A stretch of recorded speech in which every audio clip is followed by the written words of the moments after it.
do a little tour of my foundation garden, I guess, on the front of the house. I have this little lamp post here that I planted. That creeping Jenny, the gold trailing plant, is perennial, so that's been there for many years. And this year I did geraniums. That is the Calliope Rose Mega Splash. I have, these are just like your basic 4 6-pack impatiens in here, along with some polka dot plant. Again, just the basic 4 6-pack varieties that you find in any garden center. And then some vinca. That vinca I dig up and overwinter because it is hardy here. The trailing vine. I have 2 boxwoods that surprisingly don't get winter burn because they're usually covered by snow in the winter, because we have to shovel our sidewalk because our mailbox is up on the house there. So they get covered with snow all winter. These are 3 Heucherella solar eclipse, I want to say. They were in the back, but they were getting too much sun, so I moved them up here. This shrub, I have to figure out something. This is a Weigela, purple, oh gosh, what's it called? Purple effect something, variegated Weigela. It got really crushed by snow this year, and I've discovered that Weigela do not have strong stems, so that's why it's kind of flat and it didn't bloom. Because its blooms, I had to trim everything off because it all died back. It's doing well, but I have to think of some way to cover it because this also gets all the snow dumped on it in the winter. I have a couple Bidens here. Another Biden's back there. That is a Cerveza and Lime Plectranthus. I have a sedum and some, what's that called? Solomon seal. That's kind of arching over. And a couple of ghost ferns back there. And then those 2 hydrangeas are the little quickfire hydrangeas. This is a Lysimachia. It'll have dark foliage in the spring. Its new growth is kind of a burgundy color, and then it just finished blooming, but it has pretty yellow blooms. There's a bluegrass, I'm not sure what variety, it was on clearance. That's a dianthus that was supposed to be annual, but it came back. And this is a hardy mum. So you can see it opening up. That survives the winter here as well. I have some annual Rudbeckia planted, all those yellow blooms.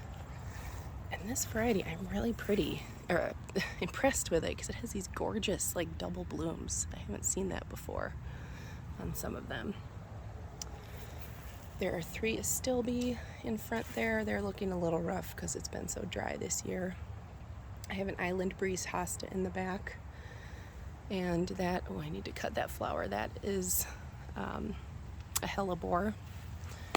And I have a salvia that I cut back a little while ago, and more impatiens in there. These are Carex. I think it's called Ice Ballet, or Ice, yeah, I think it's Ice Ballet Carex.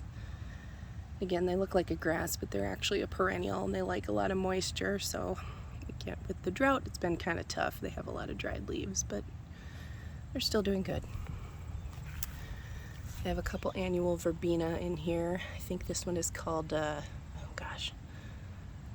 Superbena Pink Sparkle or something like that. This one is supposed to be Cherry Burst Superbena, which is a striped red and sort of light pink, but it's just kind of coming out pinky peach, but I don't mind, it's still pretty. That little Rudbeckia is struggling, but looks like maybe it's bouncing back. We got a heavy rainstorm last night, so petunias are looking a little trampled from the rain, but this is the Supertunia persimmon. And then I have 2 phlox back here. They just finished their bloom, but they bloom for a long time. And you can see they have really pretty pink with a white center. They're called Pinkadot. I forget the line. opening act pink dot phlox because they bloom really early. These are begonias from Proven Winners. Surefire rose begonias. They can take full sun or full shade. And this kind of gets a mix up here. So this is the first time I've been able to get my hands on them, but I really like them. This little planter, I have 3 Supertunia Vistas in there. There's Supertunia Vista Bubblegum, Supertunia Vista Silverberry, 4 Supertunias, Vista Paradise, and Vista Snowdrift in the back there. Those are really vigorous petunias, so they should fill that in. I have 3 more Bidens down here. This is an ornamental cabbage that I grew from seed next to a coleus from Proven Winners. Oh, I forget the variety. Maybe strawberry something. I have some Dusty Miller back there. And then those grassy things, those are Caesar's Brother, Siberian Iris behind. This area is kind of developing. I plan to cut out more and have it go kind of all the way around, all the way around there to the side garden.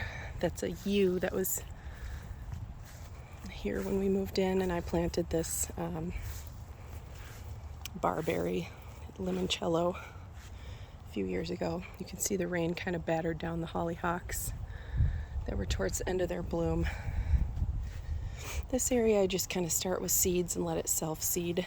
I have some red cabbage in here that's actually huge. It's doing really good this year. Back there is some balsam that is not doing as well this year as it has in previous years, but it's coming. It's just not as big as it normally is. And the grass is kind of long. I planted just some dill in here. I don't know, I had extra seeds, another extra ornamental cabbage, and then there are some foxglove down here as well. And those keep reseeding themselves along with the hollyhocks. Here's one foxglove that came up from seed last year, blooming. I started a bunch of foxgloves this year and planted them. Looks like some are going to bloom. They are biennial, so some of them bloom every year, but normally they are just foliage one year and then come up with blooms the next. That is Calamagrostis overdam grass. I also have some Leotris here, just a white Leotris. And I planted, as an experiment, it's kind of rambling here. There's a clematis vine that I planted on the fence. So I'm just gonna let it do what it wants this year. And in this corner, another foxglove and a gomphrena that I grew from seed as well. And this dogwood in the backyard is just a beast.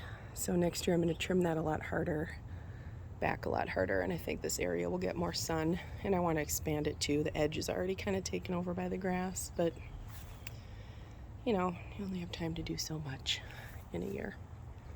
So that's the front yard and the side garden.